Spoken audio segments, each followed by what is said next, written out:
அன்னை தகவல் சேனலில் இன்றைக்கி என்ன பார்க்க போகிறோம் அப்படின்னா, guest lecturers in government arts and science colleges மற்றும் கவர்மெண்ட் எஜுகேஷனல் காலேஜஸ் 2025க்கு கால்ஃபர் பண்ணியிருக்காங்க. அரசு கலை அறிவியல் மற்றும் கல்வியியல் கல்லூரிகளில் தற்காலிக அடிப்படையில் கௌரவ விரிவுரையாளர் பணி அப்படின்னு சொல்லியிருக்காங்க.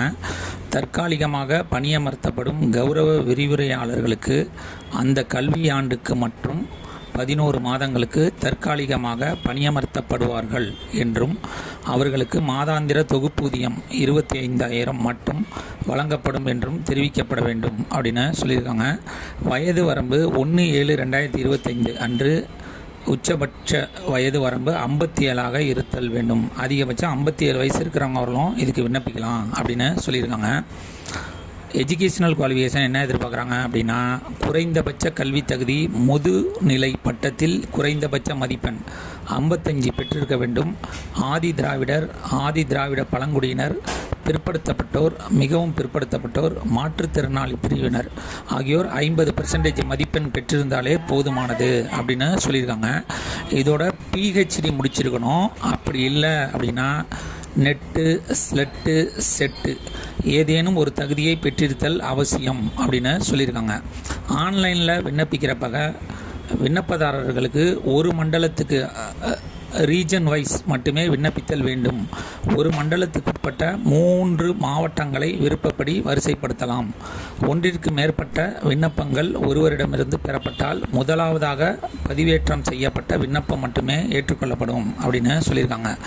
ஆன்லைன் மூலியமாக விண்ணப்பிக்கிறப்ப அவங்க மண்டலம் ரீஜன் வைஸாக பிரிச்சிருக்காங்க. திருச்சி, மதுரை, கோயம்புத்தூர், சேலம், சென்னை அப்படின்னு பிரிச்சிருக்காங்க. அதில் நீங்கள் ஃபஸ்ட்டு எந்த ரீஜனை கிளிக் பண்ணுறீங்களோ அதில் 3 மாவட்டம் தெரியும், அதில் செலக்ட் பண்ணணும் அப்படின்னு சொல்லியிருக்காங்க.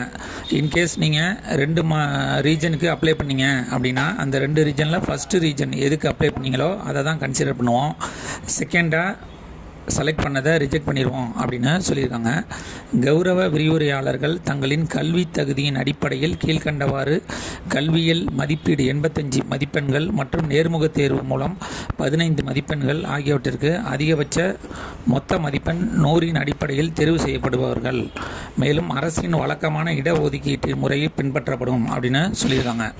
என்ன மார்க் அவங்க எப்படி பிரித்து கொடுக்குறாங்க அப்படின்னா, கல்வி தகுதி அதிகபட்ச மதிப்பெண், அதாவது பிஹெச்டி மற்றும் நெட்டு அல்லது ஜேஆர்எஃப் முடிச்சிருந்தீங்க அப்படின்னா 85 மார்க் உங்களுக்கு. அதுவே பிஹெச்டி மற்றும் நெட்டு முடிச்சிருந்தீங்க அப்படின்னா 83 மார்க்.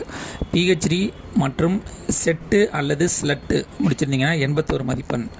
பிஹெச்டி முதுகலை பட்டம் மற்றும் நெட்டு அண்டு ஜேஆர்எஃப் முடிச்சிருந்தீங்கன்னா 79. பிஹெச்டி மட்டும் முடிச்சிருந்தீங்கன்னா 79. முதுகலை பட்டம் மற்றும் நெட்டு அல்லது ஜேஆர்எஃப் முடிச்சிருந்தீங்க அப்படின்னா 77 மதிப்பெண் அப்படின்னு சொல்லியிருக்காங்க. முதுநிலை பட்டம் மற்றும் நெட்டு முடித்தவங்களுக்கு 75 மார்க்கு. முதுநிலை பட்டம் மற்றும் செட்டு அல்லது செட்டு முடித்தவங்களுக்கு 73 மார்க்கு அப்படின்னு சொல்லியிருக்காங்க. நேர்முக தேர்வு மதிப்பெண்ணை எப்படி பிரிச்சிருக்காங்க அப்படின்னா, பாடப்பிரிவு புலமை சப்ஜெக்ட் நாலேஜுக்கு 5 மார்க்ஸு, கம்யூனிகேஷன் ஸ்கில்லுக்கு 5 மார்க்ஸு, பர்சனாலிட்டிக்கு 5 மார்க்ஸ் அப்படின்னு சொல்லியிருக்காங்க.